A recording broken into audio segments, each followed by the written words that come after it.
Bihira natin maramdaman ito.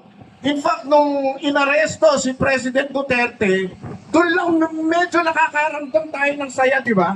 I mean, saya para sa mga naging biktima ng mga EJK noong panahon niya.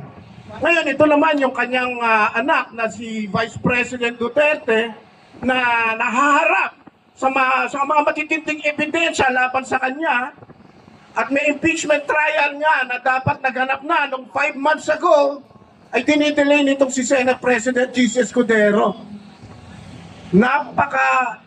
Natutuwa pa ba tayo? Si ate, galit na. Tama po yan. At sa palagay ko po ay dapat tuluyan tayo manindigan, tuloy-tuloy po ito. Hindi lang po ito laban ng mga aktivista.